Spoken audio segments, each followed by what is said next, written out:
Live in Times Square, this is Good Morning America. Good morning, America. The game kept me up a little late last night. And who is going to take on the Celtics for the title? We'll find out. Big game tonight. Absolutely. It's good to be with you both this morning. We have a lot to cover here. Closing arguments set to get underway in Donald Trump's criminal trial after the former president lashed out at the judge and prosecutor on Memorial Day. Rachel Scott and Aaron Katursky both standing by. But we're going to begin with the brutal weather across much of the country over the holiday weekend. Geo is tracking the travel mess.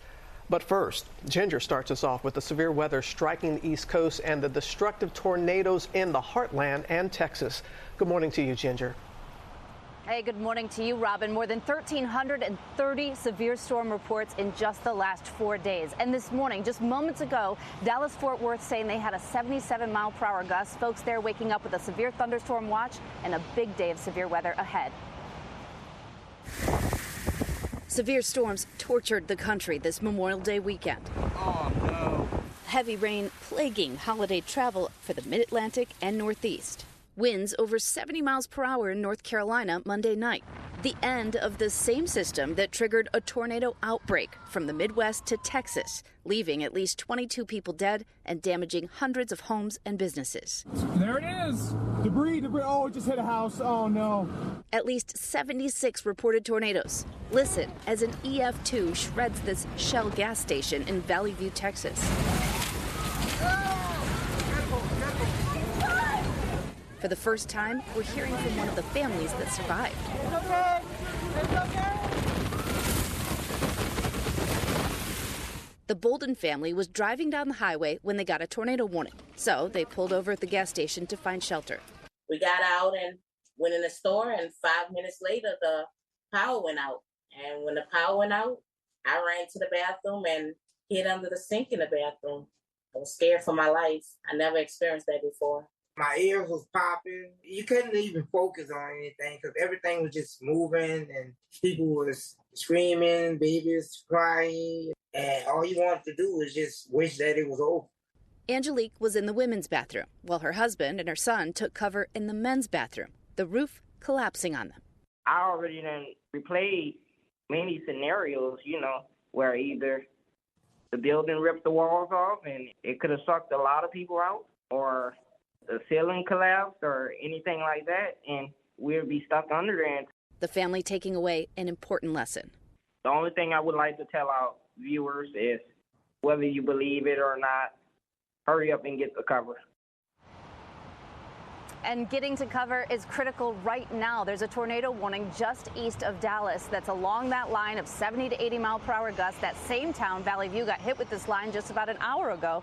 And severe thunderstorm watch extends all the way south to Waco. This is not the last of the day. What will happen is this line will keep moving through, and then the atmosphere will settle and then reignite along the dry line in West Texas. So from west to east later this afternoon and evening, we'll have a severe threat. The hazards will be primarily damaging wind, but you'll have some embedded tornado action and flash flooding. Easily 1 to 3 inches with locally up to 5 inches possible with this line through today. And that is on top of the 200% of normal that parts of Texas have already had year to date. Michael. Yeah, this weather has been tricky, Ginger. And as she said, do not wait. Go for cover immediately. Thank you for that, Ginger. And the weather has caused a real travel mess on the roads and in the air. Our transportation correspondent, Gio Benitez, is at LaGuardia Airport. And Gio, a lot of people still trying to get home right now. Yeah, that's right, Michael, because people who were on canceled flights yesterday are trying to get on new flights today. We're seeing a lot of that happen here at LaGuardia because this is where we had the most cancellations in the country. And of course, here in the Northeast, we're talking about huge airports. So there was a ripple effect that was felt all across America. Overnight, long lines and frustrated passengers as Memorial Day weekend travel shatters records. I may have to live out of my carry-on. I have an extra pair of socks in my carry-on. I'm adjusting. I'm trying to find other ways to be productive. It's not much of a holiday. That's pretty safe to say. On Monday, U.S. airports seeing more than 5,000 flight delays and more than 430 cancellations. Storms across the East Coast causing a ripple effect across the country, derailing plans for thousands of passengers like Bradley Waits, whose travel time more than tripled because of a weather-related delay. The 4-hour trip ended up becoming a 13-hour trip. Passengers traveling out of New York, Atlanta, and Florida airports experiencing some of the worst delays on Memorial Day. And in Chicago, a scare on the runway. All aircraft on this frequency, hold position. Stop all aircraft, please. Flights out of Chicago O'Hare coming to a halt after an engine fire on this United Airlines flight as it prepared to take off to Seattle. We've got a fire on the airport, so all aircraft on this frequency, just hold position, please. The Airbus A320 never taking off. All 148 passengers safely getting off the plane with no reported injuries. All right, so we've been looking at flight delays and cancellations all morning long, so let's update you. Let's show you where we are right now. More than 500 delays across America and more than 100 cancellations so far. And I want to say so far because as weather moves in, those numbers could rise, Michael. Yeah, need a lot of patience today to travel, Gio. Thank you so much for that. We're going to turn now to the criminal trial of former President Donald Trump. On Memorial Day, he lashed out at the judge on social media ahead of closing arguments, which are set to begin this morning. Rachel Scott will have more on that, but first, Aaron Katursky is at the courthouse. Good morning, Aaron. And good morning to you, Michael. The closing arguments in this historic first criminal trial of a former American president follow a week's hiatus. The jury spent 5 weeks hearing testimony from 22 witnesses who spoke a lot about sex and money. But really what the jury will decide is whether former President Trump committed an accounting crime to keep a lewd story from his past from hurting his chances in the 2016 election. From David Pecker, the jury heard about a tabloid's tactics for burying damaging stories about Trump. Stormy Daniels described intimate details of a sexual encounter with Trump that he denied occurred. And Michael Cohen said he paid Daniels hush money that Trump reimbursed in monthly payments disguised as legal expenses. Cohen said he spoke to Trump some 20 times about the hush payment, so he's expected to be a focus of the defense, which will call him a liar whose testimony cannot be trusted. The closing arguments, starting with the defense, are expected to take all day. So the jury is not expected to begin deliberating the 34 felony counts of falsifying business records until first thing tomorrow. Whit. All right, a pivotal week ahead. Aaron Katursky, thank you. And in the race for the White House over the holiday, former President Trump taking aim at his perceived enemies as President Biden spoke at Arlington National Cemetery. Rachel Scott has more for us from Washington. Rachel, good morning. Hey, Whit, good morning to you. And former President Donald Trump is clearly frustrated heading into this pivotal week in that hush money case. The former president spent the Memorial Day weekend lashing out at various judges overseeing the criminal and civil trials against him. Just hours after posting to social media to honor our fallen veterans on Memorial Day, the former president quickly turned to attacking the, quote, human scum, claiming that they are destroying our country. He then proceeded to attack the judge who oversaw his civil business fraud trial, calling him a wacko. He also went after Judge Marchand, who is presiding over that criminal hush money trial there in New York.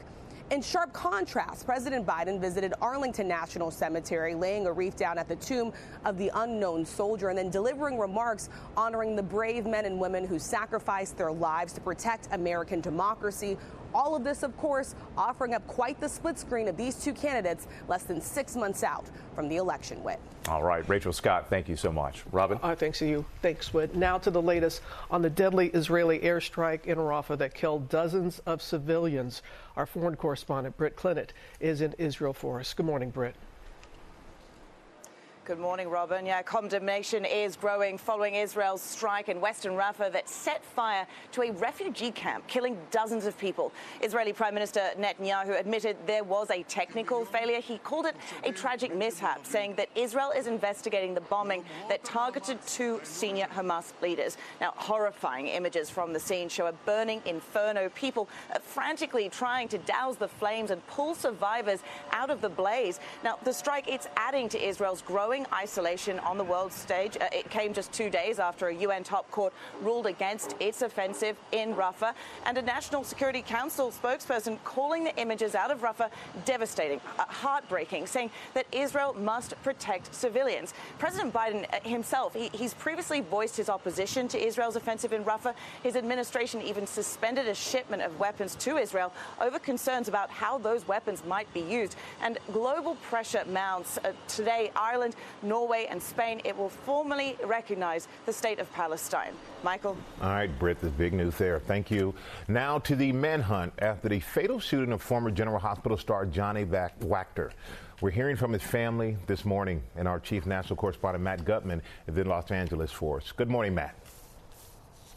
Hey, good morning, Michael. In that emotional interview, the Wachter family telling us they are desperate for answers. And overnight, the LAPD telling us that their homicide investigation is now getting underway. What they've started to do is gather surveillance video from nearby streets to try to piece together the story of how this murder happened.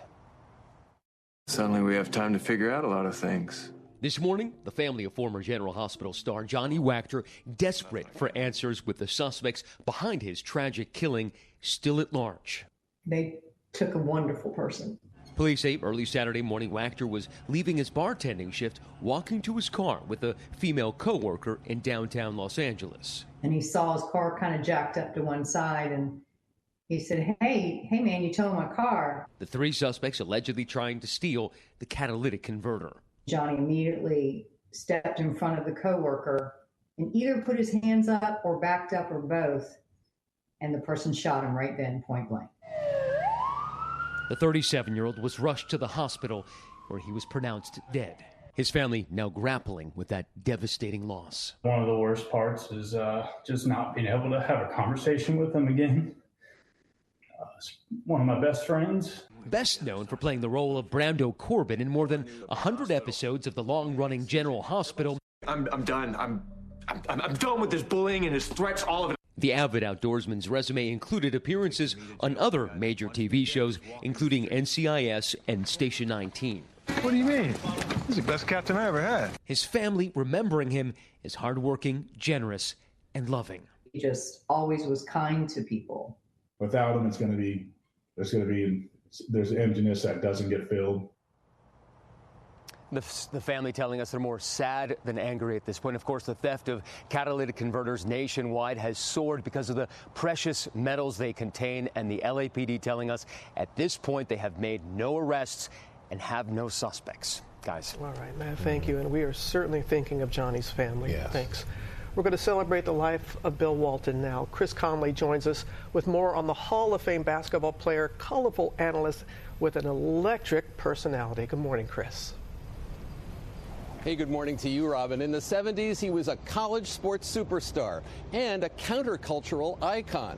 When he finally finished playing basketball, Bill Walton began to talk about the game, and everyone who heard him didn't want him to stop. A two-time champion as a college basketball player and as an NBA pro, both a fierce competitor and a free spirit. Hall of Famer Bill Walton was a dominant force on the court and then a cherished figure at the mic, overcoming a stutter to find his voice. Party on. Let's go. At UCLA in the early 1970s, 2 seasons after Kareem Abdul-Jabbar at center, the 6'11 Walton led the Bruins to a pair of undefeated seasons. In the 1973 NCAA final, he'd make 21 of his 22 shots. What a sequence for the Blazers! Walton again! The number 1 overall pick in the 1974 NBA draft. Walton's passing, scoring, and defense would bring the Portland Trail Blazers their only NBA championship in 1977. Beset by injuries his entire career, he'd come off the bench to help the Boston Celtics win the 1986 title, before retiring the following season. Walton talking to our Robin Roberts in 2016 about his devastating injuries and the comebacks that followed. And to sit here with you and know your story and how my story is all played out and the roller coaster ride. And we all think that we're just going to be able to just go right on through, but that's not the way life works. But it was as a basketball commentator for ESPN and others that fans came to know Bill Walton, the one who understood the game inside and out and vehemently. Getting the Wildcats. We're going to pound on that drum all day long. Bill is taking his shirt off. Who also loved Bob Dylan and the Grateful Dead, whose fresh takes, frequent laughter, and flights of on-air fancy earned him such devoted viewers, beloved beyond measure by colleagues. Just an amazing, warm, genuine, kind, sincere person. And people saw how much fun Bill could have on the air, and that's how he was off the air. Kareem Abdul-Jabbar saying on social media, "I had to say goodbye to a great friend that I will always miss." Overnight, the Celtics honoring one of their own after winning the Eastern Conference Finals. Bill Walton, one of the greatest Celtics of all time. This is dedicated to Bill. I'm not into being remembered. I learned from yesterday. I dream about tomorrow, but I try to make today my masterpiece. I'm the luckiest guy in the world. Bill Walton died of cancer on Monday at the age of 71. If you saw him play, if you heard him speak, you knew Bill Walton was ageless, timeless, and in Bob Dylan's words, forever young. Guys? And so incredibly kind, as Yes. you know, Chris. All right. Thank you very, very much for that. Coming up, our television exclusive with the sisters of Nicole Brown, 30 years after their first interview with Diane Sawyer. They sat down again. What they are saying now about the signs of domestic violence they didn't know then. Also talking about the death of O.J. Diane is here live in the studio with us this morning. And also Bruce Springsteen's new doctor's orders. But first, let's go back to Ginger. Hey, Ginger. And Michael, that heat was no joke for Memorial Day weekend. Look at Memorial Day itself, felt like 111 at New Orleans and an all-time May record of 98 at Fort Pierce, Florida. Baton Rouge also had a record of 98. And coming up here, we went shopping for you to kick off the GMA Grocery Challenge. Stay with us. We've got the exclusive view behind the table. Every day, right after the show, while the topics are still hot, the ladies go deeper into the moments that make the View the View. The Views Behind the Table podcast. Listen wherever you get your podcasts. Your ticket to summer starts this bank holiday weekend at Kildare Village. All weekend there's music and we're giving away flights, European city breaks, tickets to the summer's hottest gigs and much more. Oh, and special offers on some of your favourite brands. Your ticket to summer. See kildarevillage.com for details. Television exclusive with Nicole Brown sisters. 30 years after Diane's first interview with the family after Nicole was killed, she sat down with them again. And Diane, the way the sisters shared the pieces of the puzzles they discovered about their sister's life with Exactly, OJ. as they were discovering it along the way and still are. Hard to believe 30 years ago that I first met these three sisters and the family broken by the savage murder. Nicole Brown Simpson, mother of 2 children with O.J. Simpson. The children are now grown, and well, for most of us, it's just a potent memory, this murder. But for Nicole's family, it's a searing reality of waking up every day. Once upon a time, there were 4 beautiful sisters, smart, confident, no idea one of them would end up teaching the world about the terrifying trap of domestic violence.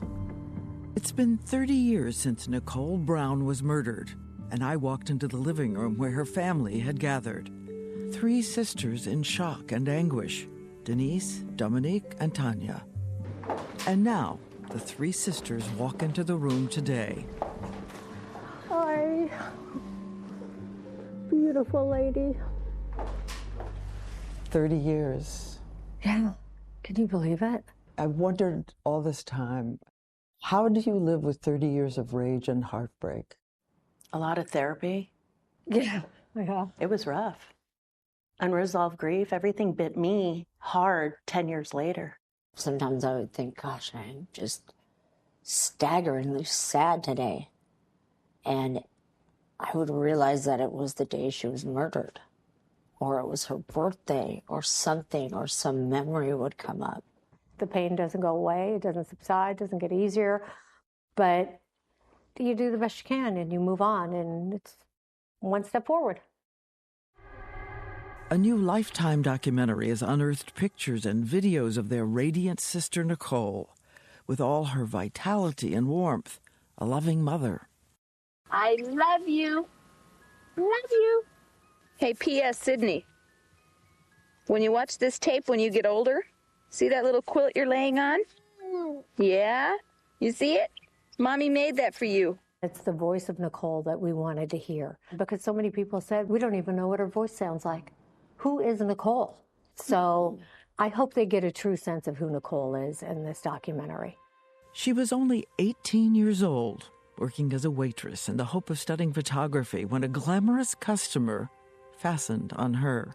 He would charm her into his life and, what Denise says, is the pattern of domestic abuse inflicted on so many women across this country.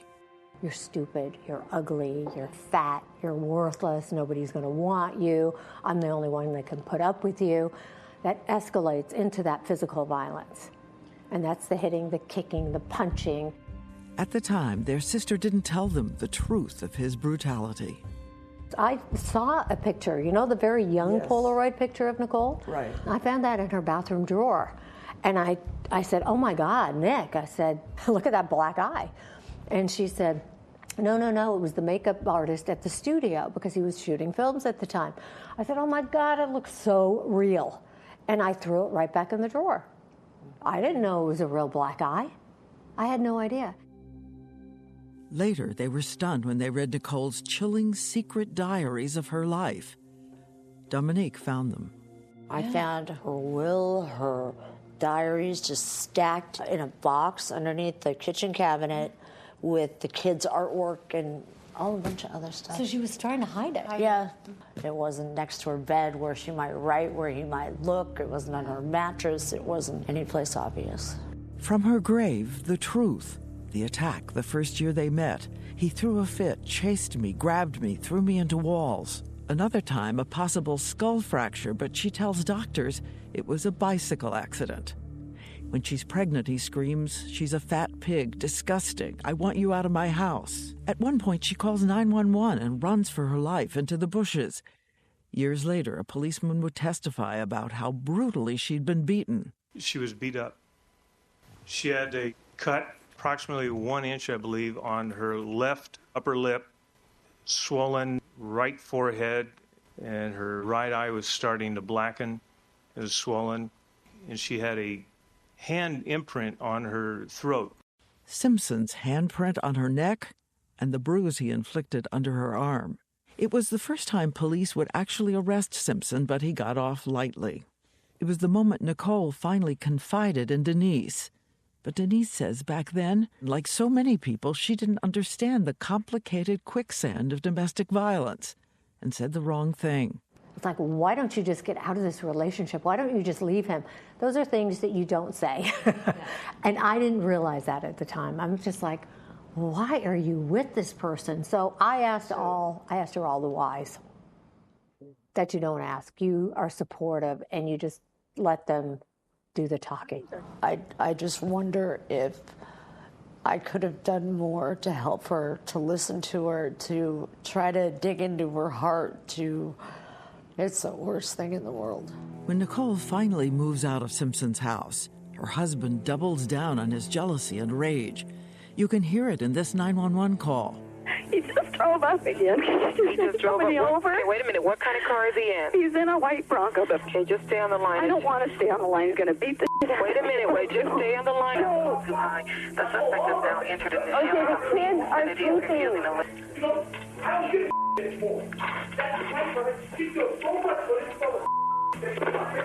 Could you just please, OJ. June 12, 1994. She'd been to dinner with her family. A young waiter named Ronald Goldman came to her house to return some eyeglasses they'd left behind. Someone was watching, lurking. Ron Goldman would be stabbed at least 15 times. Nicole stabbed 7 times in the neck and scalp alone.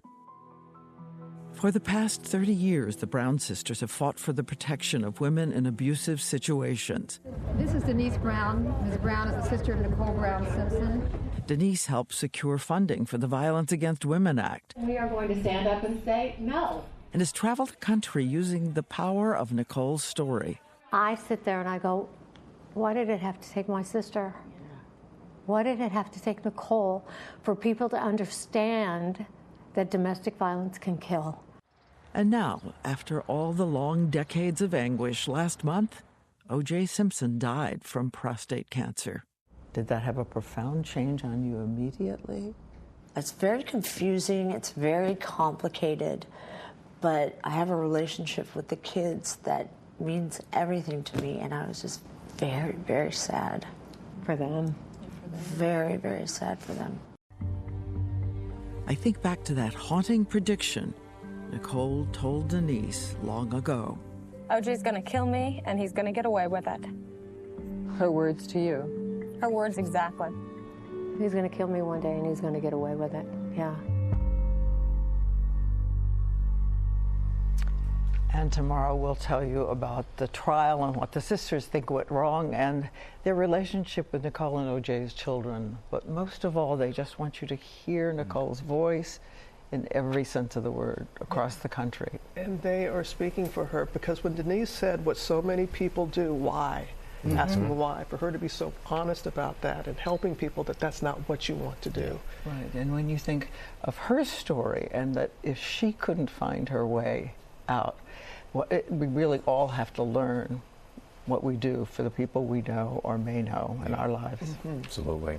Powerful conversation. Diane, thank you so much. And we'll have much more of Diane's interview with Nicole Brown sisters tomorrow. And The Life and Murder of Nicole Brown Simpson premieres Saturday, June 1st on Lifetime.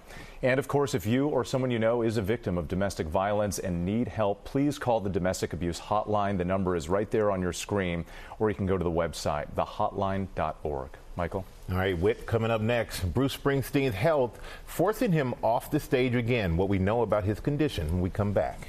Back now with doctors benching the boss. Bruce Springsteen postponing some European shows over what is being called vocal issues. It's the second time in less than a year that health problems forced Springsteen to delay shows. Trevor Ault is here with more on that. Trevor, good morning. Good morning, Wick. Good morning, guys. If you know anything about Bruce Springsteen, it is that the guy gives 100% at every single live show. And now, just a few months after fighting off an ulcer that sidelined him, he says doctors are telling him to take another short break for his voice. Bruce Springsteen and the E Street Band postponing several shows in Europe as the legendary musician recovers from vocal issues. The band posting on Instagram that further examination and consulting has led doctors to determine that Bruce should not perform for the next 10 days. Hey, this is Bruce Springsteen. I'm in Marseille. Unfortunately, I could not sing for you. Overnight, Springsteen posting this video to his Instagram after postponing shows in Marseille, Prague, and Milan. His shows take a lot of energy, a lot of effort, and a lot of vocal power. So it's not surprising that for a 74-year-old man, he might need a little bit more of a break once in a while. Springsteen's vocal issues come less than a year after the band postponed some other shows. Springsteen saying at the time he couldn't sing because of pain from a peptic ulcer. You sing with your diaphragm. You know, my diaphragm was hurting so badly that when I went to make the effort to sing, it was killing me. All those shows have since been rescheduled with even more new shows added. Springsteen posting this video for his fans. Where we plan to rock you into the ground. All right, be seeing you soon. And that first show back in Madrid is set for June 12th, so not too far, not too much of a long time away. The average Bruce Springsteen show, he and his band perform for 3 hours. That's the average show. It is a marathon for any musician, especially for a 74-year-old. Yeah. We want to make a full recovery and get back out there. He won't be gone. No, he won't. All right, Trevor, thanks. Coming up next, the road to the NBA Finals. Back now with our play of the day, and the Boston Celtics are headed to the NBA Finals again. Will Reeves here with the highlights and who to watch tonight in the big game. Good morning, Michael. Good morning, all. The Boston Celtics were the best team in the NBA this year by a substantial margin. Folks had them penciled into the finals a long while ago. Well, now you can write it in pen. Get out the brooms. The Celtics sweeping the Indiana Pacers 4-0 to make it back to the NBA Finals for the second time in 3 years. Last night, the Pacers playing without their star Tyrese Halliburton for the second game in a row. They didn't go down without a fight. It was tight all game. But this corner three here from Derek White, bang, was the dagger. The Celtics win 105-102. In the process, Jason Tatum becoming just the fifth player in NBA history to lead his team in points, assists, and rebounds while his team reached the finals. Speaking of finals, we could find out the Celtics' opponent tonight. Kyrie Irving, Luka Doncic, and the Dallas Mavericks are on the verge of a sweep of their own of the Minnesota Timberwolves. They play tonight at 8 Eastern. And, guys, there's never been a double sweep in conference finals history. Wow. Yeah, they'd have like 8 or 9 days off until the finals start June 6th on ABC and ESPN. Yes, there you go. right here. All right, as always, well, thank you. Coming up, Richard Gere is here live in our studio. Come on back. Are you on the island of Capri? Of course you're not. But you could be. Enjoying a bottle of Stile Capri by Peroni Nastro Azzurro. With friends, sunbathing on your beach towel. But you're not. You're listening to this. interrupting your wonderful Irish summer. But you could be Peroni Nastro-Azzurro Stile Capri with a refreshing citrus edge. The taste that takes you there. Get the facts, be drink-aware, visit drinkaware.ie. Bring on summer with Dunnes Stores. Fire up the grill with 3 for €10 on a range of meat and fish, like succulent ribs, chicken, flaky salmon, and juicy beef burgers. Served in fresh buns, rolls, and wraps. Mix and match 3 for €3.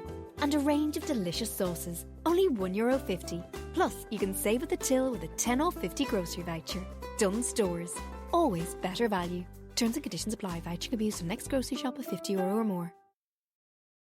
Robin, you have something special for us today. I teamed up again with the History Channel, so I'm going to share part 2 of the History Channel's documentary about World War I, the heroes whose names you may not know, but whose bravery changed history. It's called The Great War, and this morning I'm going to introduce you to some of those extraordinary men. Yeah, we saw the first part the other day. Really, really fantastic work there, Robin. Thank you for that. Looking forward to that. But first, we have a look at the top stories breaking at 8, starting with the brutal weather across much of the country over the holiday weekend. Ginger is tracking it all, including the destructive tornadoes. Good morning again, Ginger. Michael, it has been the most severe season to date in 13 years. At least 22 people were killed in tornadoes over the holiday weekend, all the way from the Midwest down to Texas. So we've got the latest pictures. You can see some of them from Birch Tree, Missouri there. But this morning, Dallas-Fort Worth, gusts up to 77 miles per hour. Dallas-Fort Worth Airport, or Dallas Airport, was grounded for a while. We've got a lot of lightning, embedded tornado warnings, and a severe thunderstorm watch that extends all the way down to Waco, Texas. So it's a very busy next couple hours, and then it'll settle only for midday before the atmosphere reignites, starts to amp up again. And we've got this dry line, a big division between moisture and dry air, and that's going to kick off those damaging winds. Abilene, Waco, Austin, San Antonio, and Dallas and Fort Worth again included later tonight. And we'll look for damaging wind as the main hazard, but you will see embedded tornadoes and big ol' hail. Also, 1 to 3 inches of rainfall really fast, with locally up to 5 inches. Robin, this is a huge 24 hours ahead for this area that's just been tortured for the last week. It really is. All right, Ginger, thanks again. The weather caused a real travel mess on the roads and in the air, so let's go back to our transportation correspondent, Gio Benitez. Good morning again, Gio. Hey, Robin, good morning again. Yeah, airports were always supposed to be busy today because of the holiday yesterday, but now you have people who were on canceled flights yesterday trying to get on new flights today, so it's going to be very busy again. Take a look at this, because on Monday, U.S. airports seeing nearly 8,500 flight delays and more than 580 cancellations. Storms across the East Coast causing a ripple effect across the country, just derailing plans for thousands of passengers. People traveling out of New York, Atlanta, and Florida airports experiencing some of the worst delays on Memorial Day.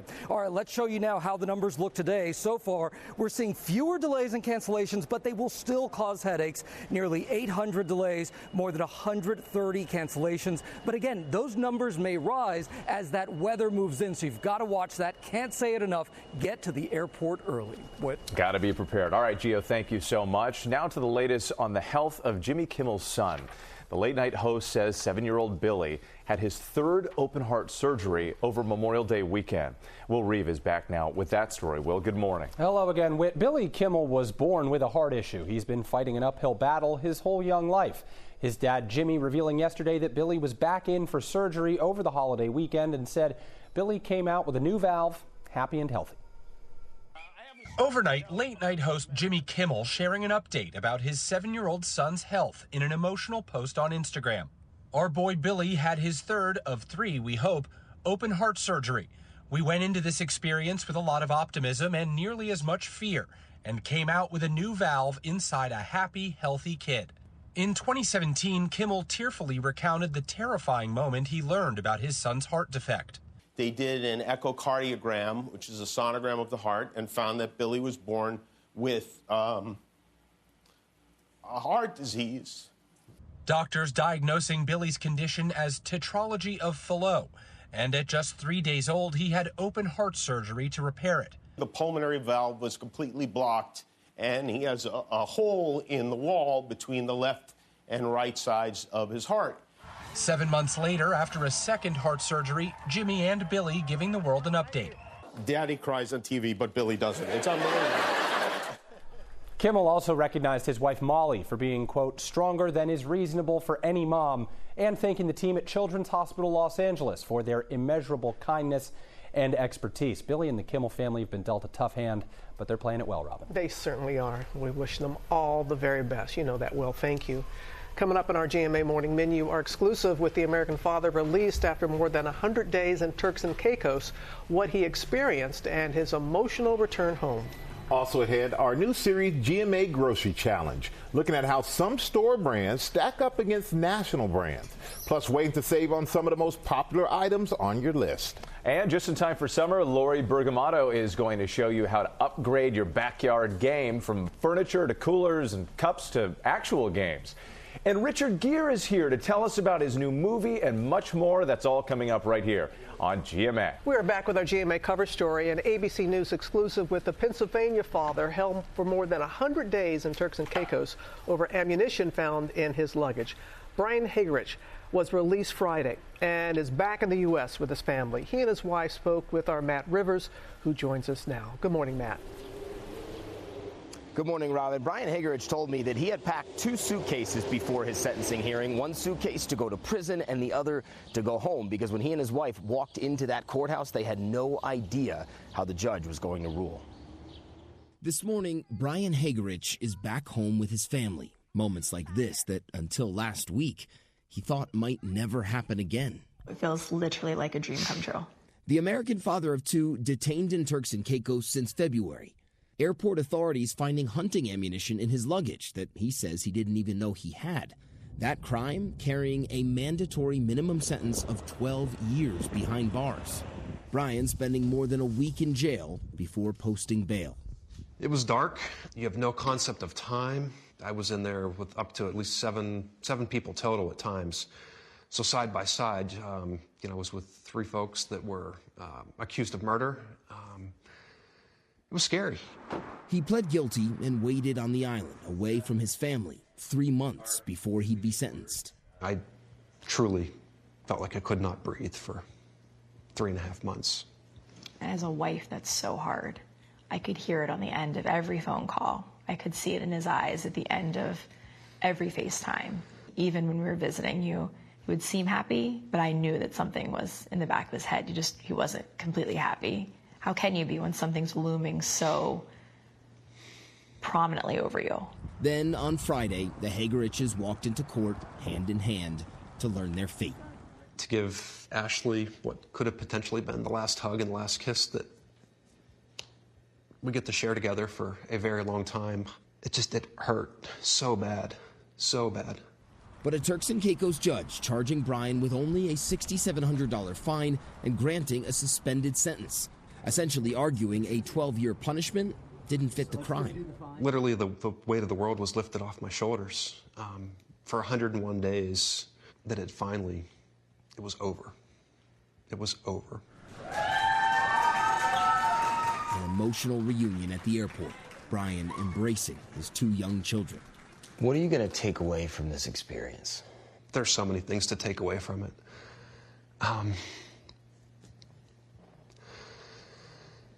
Just to be with my family, to cherish every last moment, whether that's, my kids jumping on me in the bed in the morning saying, "Daddy, wake up."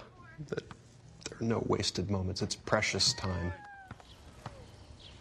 And so now Brian is completely free and clear, but remember, there are 4 other Americans still awaiting their sentencing in Turks and Caicos on similar charges of illegal ammunition, including the 31-year-old Tyler Wenrick, who will likely be sentenced by a different judge later this afternoon.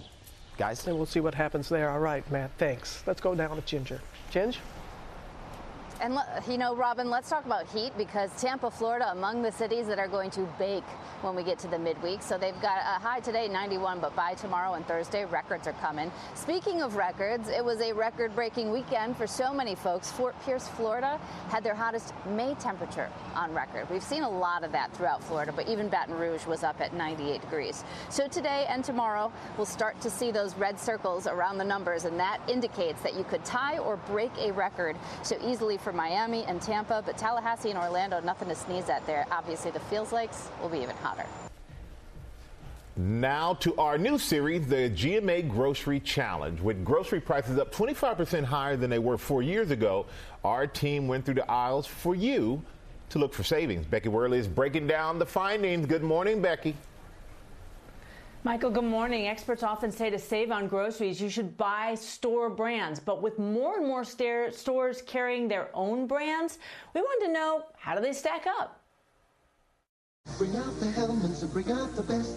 We grew up on the brand names. Ho, ho, ho. Green Giant. But what about the less expensive store brands that seem to be everywhere now? We have seen a number of items in store brands start to increase across the store. Retail giant Walmart just announcing in April they will start rolling out a new private label called Better Goods with 300 products ranging from frozen foods to coffee. The retailer saying most of the products will cost less than $5. Store brands tend to be less expensive than the national brand. To see how the pricing compares, my producer Sarah checked out 4 store brands all in the same area. Walmart's existing Great Value label, Target's Good and Gather, Albertsons Signature Select, and Trader Joe's that predominantly features store brands. She found like-to-like items, tomato sauce, almonds, and shredded cheese. As for pricing, store brand tomato sauce was the least expensive at Walmart by 37 cents, and that's 76 cents less expensive than a top-selling national name brand.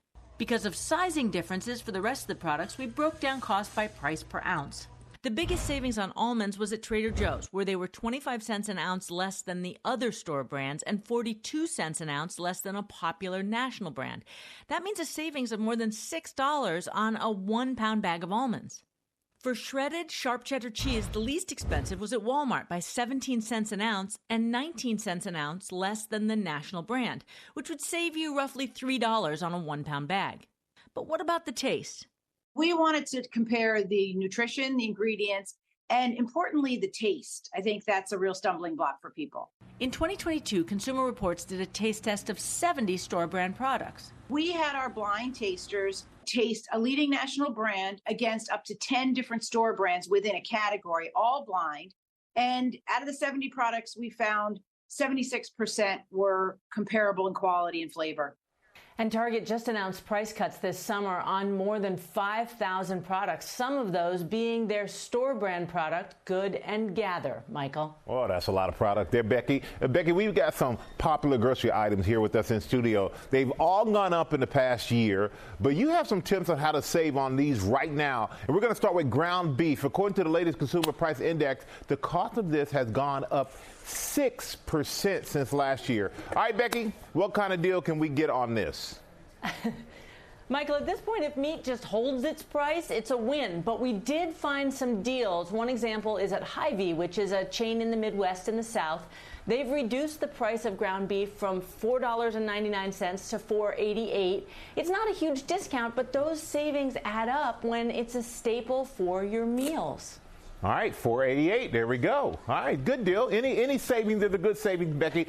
And we have butter now. Butter, it's gone up 3.5% since last year. What's the best bet or the best deal we can get for getting cheaper butter? Butter is one of those things that Target has lowered the price on in its Good and Gather product line. It's now 20 cents cheaper, $3.79 a pound at most stores. A couple other examples of price drops on Target's Good and Gather grocery items. Baby spinach, it was $3.29, now it's $2.99. Roasted nuts, they were $6.89, now it's $5.29. And this move at Target feels like it could be a tipping point on the prices going up. This move may be a signal they've received feedback from shoppers on prices. Enough is enough, right? Enough is enough. Those high prices are a no-go. And we finally have something a lot of people are probably eating right now as they watch the show for breakfast. Cereal. It's 1.3% more expensive than last year, Becky. Where can we get a good deal on this? Well, first of all, I just have to remark how much I love the way you're treating this whole segment like a game show with the reveals. I feel like it. The Price is Right. You're bringing that. When it comes to cereal, you got it. Lidl, which is an East Coast chain, you can get several different varieties of their store brand cereals for just $1.99 a box. That's big savings, and given the amount of cereal consumed in this house with 2 teenagers, I feel like a winner when I can save even a penny on cereal. Woo! Great job, Becky. And you speaking of a game show, this is a cheap one because I have to do the reveal and do the commentary. Usually you have an assistant or something. Well, You bring it all, bud. Well, we appreciate you, Becky, as always helping our viewers save money, which is an important thing. So thank you so much. Now we'll go over to you, Whit. All right, Michael, thank you so much. We are turning now to backyard barbecue season, and our GMA lifestyle contributor, Lori Bergamato, is here to help us boost our backyard parties. Lori, good morning to you. Good morning, Whit. So let's start with the food, right? This is the center of the party, but we got to keep it fresh. Exactly. How do we do that? And I like that you've acknowledged that this is the center of the party. So if you don't have some good food, what are you doing? Okay, but when you go outside, a couple of things happen. One, if you have things that need to be chilled, they can get a little slimy. Right. That's kind of gross, right? So if you look under here, Whit, you'll see there's ice cubes underneath. Okay, great. Now that is also doubles as your lid. Oh, so you nice. can, depending upon the temperature, depending upon the flow of your party, you can keep things covered, you keep bugs out, you keep any of that moisture away. You can keep it chilled also for longer. And these are great. They come in a lot of different sizes, so great for appetizers, great for desserts, and they're really affordable. You can get them on Amazon. They're around $30. Excellent. Got to keep the food fresh. Exactly. All right, we're going to upgrade from the plastic cups, right? Exactly. What do we got here? So for a couple of reasons, this is tossware. So for a couple of reasons, cheers to you, my friend.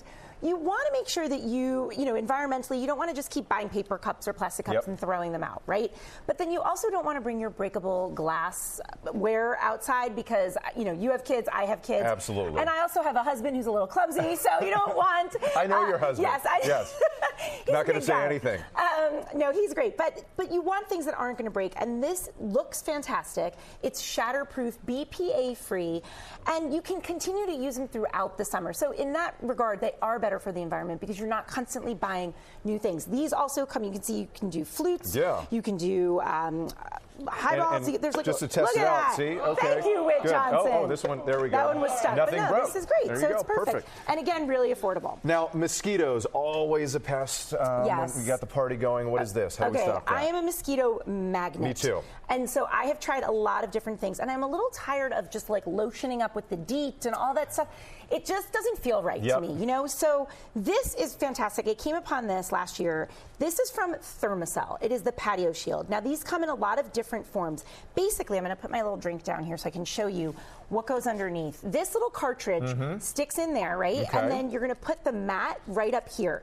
It uses heat to release the repellent, and it takes about 15 minutes, and it releases the repellent 15 feet around where you are. So if you have a big backyard, you want to maybe stagger a few of them. Yeah. And it creates sort of like a fortress field. I like so that. the mosquitoes leave you alone, but not only they leave you alone, they leave that whole area alone, which is great. Again, back to the food, you want that all to be bug-free and sort of, untouched. Yeah, spraying the bug spray around all the food is always, a bit gross as well. Exactly, yeah. Okay, now we need some good backyard games, right? What do we have here? So we know there are a lot of lawn games out there that are big and oversized.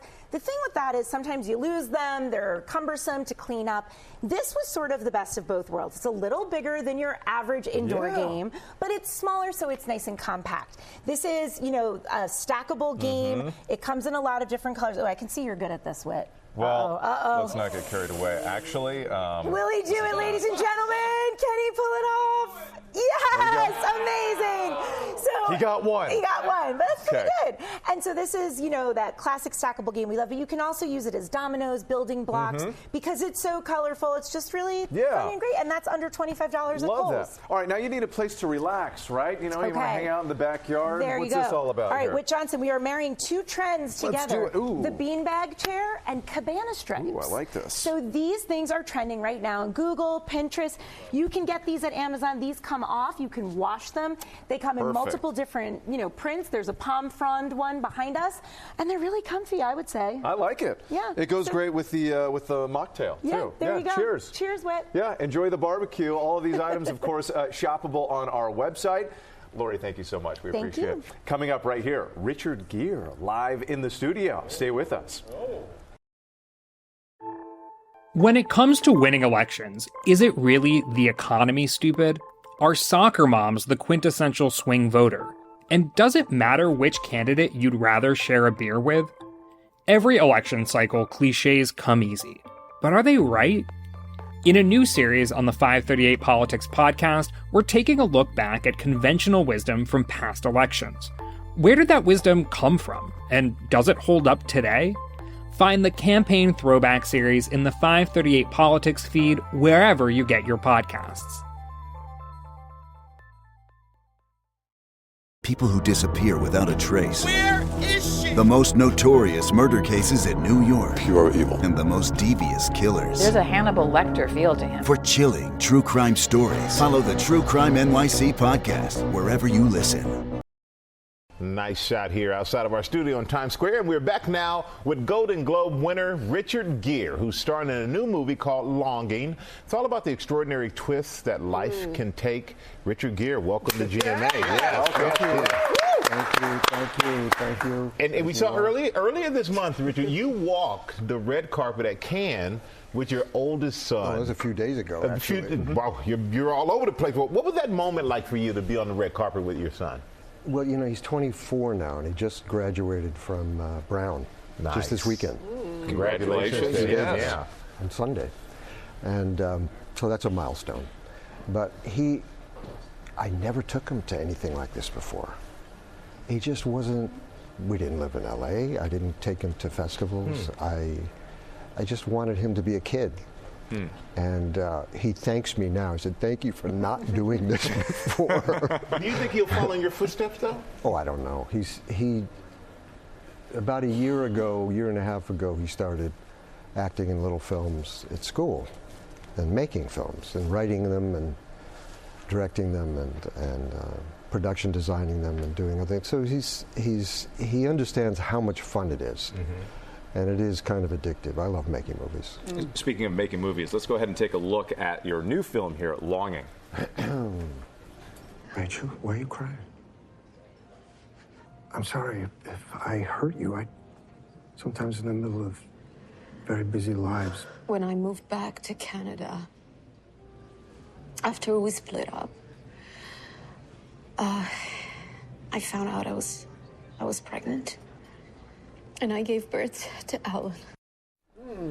So many twists and turns in this film. And something else, too, that a lot of people might not know. Another one of your talents on display. You play the piano, something we've seen before in other films, piano, guitar. You know, I'm always dragging the piano into these things. Sure. It's true, and I should apologize to everyone for doing that. Love it. People want more. I just have fun doing it, yeah. So we ended up playing around with that in this film, too. This was a scene. More about the film. Tell us a little bit more. Well, this was an early scene in the movie, one of the first ones actually, we're seeing the scene there with this guy and this woman, and they had an intense affair 20 years ago, and they haven't spoken since. And she shows up, and they're very tentative with each other, and she's emotional, and he's trying to figure out what's going on, and it turns out she was pregnant before they broke up, and she didn't tell her. And she had a 19, 20-year-old kid, just his kid. And then we find out a little more what happened there. And so the whole movie is really this guy coming to terms with the fact that this was his only kid. He didn't even know he had one. And who was this kid? Because we found out the kid passed away. And so it's a bit of a detective story, but it's an emotional one for this guy. Obviously, it's his kid. I think the film deals a lot with how does our world, what we think, what we do, what we touch, how does that resonate in ways that we don't even think about? But later on, 20 years, things come home to roost. You know, there is a cause and effect to everything that we do. All these twists and turns that life throws at us. Can I say, the three of us who were talking earlier amongst ourselves, that it is coming up on the 25th anniversary. It is the 25th anniversary of Runaway Bride. And coming up on 35 years since Pretty Woman, one of our favorite movies. One of those movies that it comes on TV, it doesn't matter where. I don't know that one. Who's in that movie? It doesn't matter where it is you watch it. What's it about? First initial J. Did you ever, Richard Gere, ever expect it to have, both those films, to have the lasting impact it has had on folks? No, we made, first of all, Pretty Woman, which it's a really charming, wonderful film, and I'm proud of it. Yeah. But when that was given to me originally, I didn't know what to. It wasn't the kind of movie I was making. I was making much more serious, young man, troubled kind of movies. And here was a romantic comedy, and there wasn't even a character there. And so Gary Marshall, the director, came to see me, and I like Gary a lot. And as I recall, we didn't even talk about the movie. We talked about Dostoevsky, and we talked about life, and we talked about this. I said, well, I like this guy. I can get along with this guy. And then Julia came to New York, and I think she'd made only one film at that point. Wow. And I remember her sitting in my office, and Gary introduced us, and then he left. He went for a walk. He got nervous, and he left. And and Julie was great. We got along great. She was sitting across from my desk, and we were laughing. And Gary called up and said, "How's it going?" I said, "All right. What do you think?" I said, "She's terrific." And I could see she took a piece of paper and wrote a note on it, and she passed it across the desk to me and said, "Please say yes." Well, we're glad that you did. Yes. Well, I was too, because that meant a lot to me. I mean, I've done a lot of different kinds of films, but that one seems to have touched people all over the world. Because if you didn't do it, it would have been a big mistake, huge. I love that scene, huge. Don't hurt your wrist, honey. Don't do that. I know. It'd be worth it. It'd be worth it for this. Well, to add to it, your new movie, Longing, is going to be released in select theaters on June 7th and on demand everywhere June 28th. Richard Gere, everybody. And coming up, Robin's new documentary on the heroes of World War I. We'll be right back with more GMA.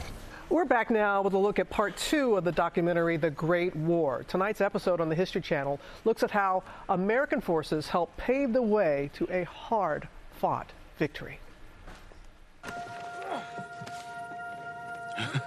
We happy? We got what we need.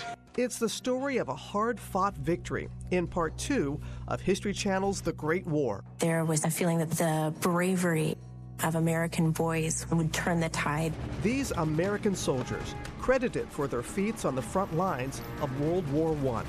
Corporal Pippin reporting, sir. Produced in partnership with my production company, Rockin' Robin Productions, and through archival footage, expert interviews, and cinematic recreations, the series highlights the bravery of 20th century soldiers. Your friends? Where are they? Like Michael B. Ellis, part of the soon-to-be legendary Big Red One Regiment. Michael Ellis puts himself in the history pages by personally clearing 6 German machine gun positions and capturing over 50 of the enemy. Henry Johnson of the Harlem Hellfighters fought off 40 Germans.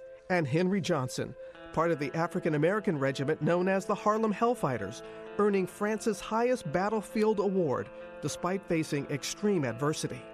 Is that hard-hitting Henry Johnson? Y'all talking about what you did out there. We can't wait to make our mark just like you. We all got to do our part. Sounds like I inspire you to do yours. At that time, America had never fought in a war of that nature. So it was like a Hail Mary. Today, we would be sitting here with the world as we know it, that Germany won. The heroism of these men helping pave the way to prevent the collapse of the Allies. They're to push on regardless. There's no other way. Setting the stage for the U.S. to emerge a global power. Folks are more familiar with WW2 as opposed to World War I, and you have to remember this was a time America did not want to go to war. It was reluctant to enter the war, and General Pershing pretty much had to put together a military because we didn't have one, so to speak, and then just, a couple of decades later, we're in World War II. Yeah. Extraordinary. And developed into, I guess, a world power. That we are today. Yeah. And the Great War continues tonight, 8 p.m. on the History Channel. Let's go back now to Ginger. Robin, we can't wait to watch. Thank you. You know, the desert Southwest starting to heat up. Sedona, Arizona looking real pretty on Memorial Day. But today and into the week, we're going to see some numbers up to close to 105 for Phoenix, which would be their first of the season, about 5 days late. Now to our celebration of AANHPI Heritage Month and how Indian fashion is inspiring the world. Doreen Shaw has a look. Known for its elegant beauty, intricate designs, and dazzling jewelry, Indian fashion is rooted in thousands of years of tradition. Now being reimagined with a mix of cultures to create Indo-Western fashion. If you think about what you see on Western runways like Chanel and Dior, and then you think about Eastern runways with all these intricate saris and embroideries and lehengas. What Indo-Western fashion is it's a fuse and bringing together of both of these runways and worlds. Megha Rao founded her business Holy Chic by Megha in 2014, drawing from her Indian heritage and American lifestyle, creating beautiful designs, like this pink embroidered outfit. This is designed to be worn in two ways, as a blazer or a dress. The work you see here is zari, and of course these beautiful bold patterns here at the bottom. Indo-Western can be worn for any occasion. This is a perfect example of something that can be worn in so many different places, whether it's a yoga class or a gym, for errands, etc. And celebrated by everyone. We added subtle Indian elements, like this silk armband and this little brooch. This has been a really popular piece for both men and women. Stunning pieces like these, inspired by the Indian city of Jaipur. What you see here is a traditional fabric taking a lot of inspiration from architecture and culture and can be worn by anybody. Indo-Western shining bright on and off runways across the world. For Good Morning America, Doreen Shaw, ABC News Los Angeles. Joining us now with how you can incorporate these Indian-inspired pieces into your everyday outfits is Teen Vogue Editor-in-Chief Versha Sharma. Versha, thank you so much for joining us. Thank you. Now, before we get into the looks, please tell us how people at home can support and incorporate and appreciate these looks that we're going to see. I think all you have to do is be respectful and intentional with your choices. So what we're going to talk through today are AAPI-owned brands from AAPI designers, and I think following their cues is what everybody at home can do. Okay, well, let's cue these beautiful models. We have Shreya in a tunic dress. Yes, so Shreya is wearing this beautiful embroidered tunic dress that's from Meraki, an Atlanta-based store from Anoki Purak. If you notice her neckline, the embroidery is really intricate. That has a very rich history in India. And the bracelets that she's wearing as well are Bengal-inspired bracelets, which are very common to wear on both wrists in Indian culture. What I love about this dress is it's flattering for all body types. It's very inclusive, and it's made of gaji silk, which is a fabric that's very popular in Indian fashion. It's gorgeous, absolutely gorgeous. It looks so comfortable as well. Yes, fashionable. exactly. Yeah, look, not even for me, it looks comfortable. Yes. All right, next up we have Ayush is a traditional look for men. Yes, I think looks comfortable as well. You're gonna like this one. Yes, exactly. So he is wearing a kurta, which is a very popular and common outfit in South Asian culture. This is a great color-blocked kurta from Harleen Kaur, who makes all of her clothes here in New York. She has a big focus on ethical and sustainable production as well, which I think is great. Kurtas come in all sorts of colors, solids, patterns. You can wear it casually like this for everyday wear. He's wearing cotton pants, but you can pair it with jeans, khakis, anything you already have in your closet.